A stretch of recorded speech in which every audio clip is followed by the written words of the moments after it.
Hey guys, स्वागत है एक और ब्लॉग में। और आज आपको दिखाने वाले हैं कि सऊदी में लेबर के लिए रेस्ट सेंटर कैसा होता है, यानी रेस्ट करने के लिए कैसा जुगाड़ होता है, किस टाइप का है, मैं आपको दिखाता हूं। और उससे फ़ायदा नुकसान क्या होता है वो भी आपको दिखाता हूं।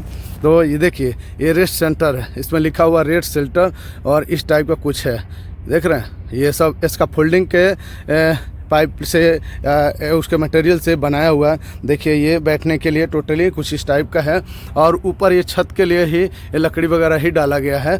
और यहाँ देखिए, ये तीनों साइड मतलब बैठ सकते हैं। इधर तो ये बाहर निकलने के लिए ये दरवाज़ा टाइप का मान लो।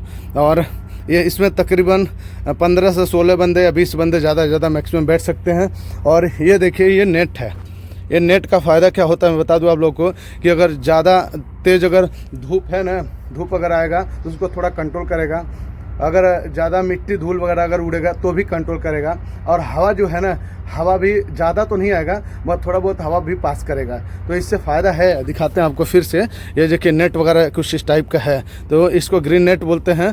और ये इससे देखिए एक फ़ायदा और भी है। नुकसान इससे क्या है मैं भी बता देता हूँ। अगर इसमें बंदा जो काम करके आता है ना बाहर से, जैसे ये टैंक है, टैंक के अंदर गर्मी की वजह से अगर काम करके आया और काम करने के बाद इसमें आएगा, जल्दी पसीना सूखेगा नहीं, क्योंकि ये भी नॉर्मली है। और नॉर्मल इतना जल्दी कंट्रोल करेगा नहीं, मगर ये बॉडी के लिए एक हिसाब से ठीक ठाक होता है। क्योंकि अब ज़्यादा गर्मी से ज़्यादा ठंड में जाओगे तो भी दिक्कत होता है। मगर एक्चुअली क्या है, मैं दूसरी जगह भी काम किया और ज़्यादातर यही होता है कि कैंटेनर होता है। यानी मेरे बहुत सारे ब्लॉग में मेरा रूम है, आप रूम देख सकते हैं। वो रूम के जैसा सेम कैंटेनर रहता है, उसमें एसी वगैरह लगा रहता है, वो भी साइड में रहता है, एसी लगा रहता था कि बंदा ज़्यादा गर्मी से काम करके आए ना, तो उसमें जाकर रेस्ट करे, थोड़ा रिलैक्स मिलता है। अब उससे रिलैक्स मिलता है, थोड़ा सुकून मिलता है। और इससे देखिए नुकसान भी है उससे, क्योंकि अब ज़्यादा गर्मी से अब ज़्यादा ठंड में गए तो भी आपको नुकसान है। अब वहाँ से फिर ज़्यादा गर्मी, फिर ठंड से फिर वापस गर्मी काम करने जाएंगे, उसमें तबीयत खराब होने का चांस ज़्यादा होता है। और ये जो शेल्टर मैंने बताया जो पीछे दिख रहा है, इसमें आप टेम्परेचर ज़्यादा सा होगा, नॉर्मली थोड़ा होगा, यहाँ जल्दी पसीना नहीं सूखेगा, कंट्रोल नहीं हो पाएगा, मगर बॉडी के लिए उतना नुकसान नहीं होता है। मगर मेरे हिसाब से ठंड रहना ज़रूरी है कि बंदा 10 मिनट 15 मिनट आराम कर ले तो सही रहता है। तो ये लेबर के लिए रहता है। और यहाँ पे देखिए पंखा वगैरह नहीं है, जो है यही नॉर्मली बैठने के लिए है, तो थोड़ा दिक्कत होता है, कष्ट उठाना पड़ता है। देखिए, पैसे की ज़रूरत है, तो गल्फ़ में, विदेश में, बहुत सारे कंट्री में बहुत सारे लोग काम करते हैं। चाहे जिसका जो ट्रेड है, जिस लायक है, वो अपना काम करता है। इसका मतलब ये नहीं होता है कि वो अपना नुकसान यहाँ पहुँचाने आया है। उसको खुद को अपने को प्रोटेक्शन करना पड़ेगा, देखभाल करना पड़ेगा। नहीं तो यहाँ कोई भाई दूसरा आपको सपोर्ट नहीं करेगा, सिर्फ आपको राय दे सकता है, सलाह दे सकता है, बाकी अपने को खुद करना पड़ता है। तो भाई जितने भी विदेश में आना चाहते हो तो भाई खुद के ऊपर ज़्यादा दिमाग रखो और ध्यान रखो, नहीं तो आगे चल के काफ़ी दिक्कत हो सकता है। इसलिए भाई मैं सभी भाई को ये चीज़ बता देता हूँ कि भाई जहाँ भी आप गल्फ़ में, विदेश में कहीं भी काम कीजिए, ख़ास तौर से गर्मी एरिया में, तो भाई खुद के ऊपर ध्यान रखिए और दूसरे को भी ये बात बताइए। और ये ज़रूरी नहीं है कि सिर्फ आप काम में ही ध्यान दो। भाई रूम में चाहे कहीं भी आप गाँव घर कहीं भी रहिए, गर्मी से थोड़ा दूरी बना के रखिए। गर्मी को थोड़ा आप अपने दिल में, दिमाग हमेशा रखिए कि ये मेरे लिए ख़तरनाक है। आप हल्के में लेंगे तो भाई बहुत मुश्किल पड़ जाएगा, क्योंकि यहाँ गर्मी की वजह से अभी मेरे को लगता है कि 10-12 दिन हुआ है, एक इंडियन भाई मर चुका है गर्मी की वजह से। अब आप सोचते होंगे कैसे मर जाता होगा, तो जो लोग गल्फ़ में काम किए उनको पता है कि गर्मी कितनी खतरनाक पड़ती है। जिन्हें नहीं पता है उन्हें भी ये जान जाना जरूरी है कि भाई विदेश में भी गर्मी पड़ती है तो वो जान ले लेती है, जानलेवा हो सकती है।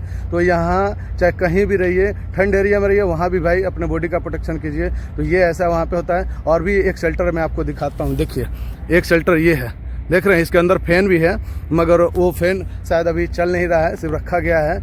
अभी क्या सिस्टम है क्या नहीं, अब जो रखा गया वही उसी को मालूम होगा, क्योंकि हम लोग के अंदर में ज़्यादा आता नहीं है। हम लोग लेबर हैं, बोल सकते हैं, आगे होगा कि नहीं होगा इसका कोई गारंटी वारंटी नहीं होता है। ये हकीकत है भाई। कंपनी में आप सिर्फ बोल सकते हो, कर सकते हो, मगर होगा कि नहीं होगा इसका कोई 100% गारंटी नहीं होता। कभी हो भी जाता है, कभी लेट सेट भी होता है, या कभी मटेरियल भी नहीं होता है। तो ये सब सारी चीज़ें हैं जो मैंने आपको बताया, ये रियल है, कोई फेक नहीं है। मैं दोबारा एक बार दिखाता हूँ रेस्ट शेल्टर। या देखिए इस टाइप का होता है, और ये जो है पूरा रेस्ट करने के लिए कुछ इस टाइप होता है। इसका फोल्डिंग का बना के, और यहाँ देखिए प्रोजेक्ट वगैरह ऐसा होता है। तो ये जो है गल्फ कंट्री का ये सिस्टम होता है। सारे लेबर भाई के लिए ऐसा ही फैसिलिटी चाहता है, मगर जहाँ पे कैंटीनर की सुविधा, एसी की सुविधा रहती है, मेरे हिसाब से थोड़ा बेस्ट रहता है कि बंदे को कोई तकलीफ बीमारी हो तो कर सकता है। क्योंकि गर्मी से इस जगह पे आके थोड़ा रेस्ट करता है, तो कहीं ना कहीं उसको दिक्कत होता है। देखिए बॉडी कंट्रोल नहीं कर पाएगा।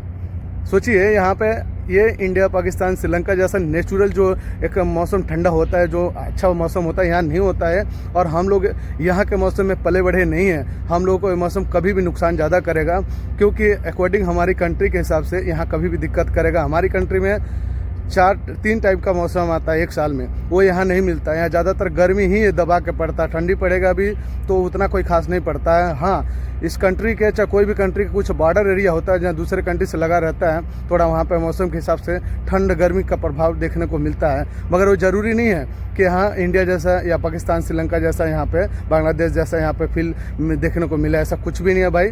गर्मी से बचने के लिए यहाँ आने से पहले आप ज़्यादा जानकारी के मेरे ब्लॉग पे जाके बहुत सारा ब्लॉग आप देख सकते हैं, आपको समझ में आ जाएगा। फिर भी समझ में नहीं आया तो कमेंट कीजिए, मैं आपको रिप्लाई दे दूंगा। और आप बिंदास अगर आना चाहते हैं किसी कंट्री में तब आइए, मगर सेफ्टी भाई खुद के ऊपर ध्यान रखिए। खुद को एक तरीके का मान लो कि आपको डॉक्टर नहीं बने हो, पढ़े लिखे नहीं हो, वो चीज़ हटाना पड़ेगा। खुद को डॉक्टर पढ़ा लिखा जैसा फील लाना पड़ेगा, सीखना पड़ेगा। नहीं तो भाई आजकल क्या, जितना सीखोगे जितना जानोगे वही आपके लिए बेस्ट है। कभी आप ये चीज़ में कंपेयर करो, मैं पढ़ा नहीं हूँ, ये नहीं हूँ। जानकारी लेने में कोई पैसा नहीं लगता, आप किसी से जानकारी ले सकते हो। वीडियो अगर अच्छा लगा हो तो सब्सक्राइब कर लीजिए, बेल आइकन को प्रेस कर लीजिए और लाइक ज़रूर कीजिए। कोई सवाल हो तो कमेंट कर लीजिए। फिर मिलते हैं एक नए ब्लॉग के साथ।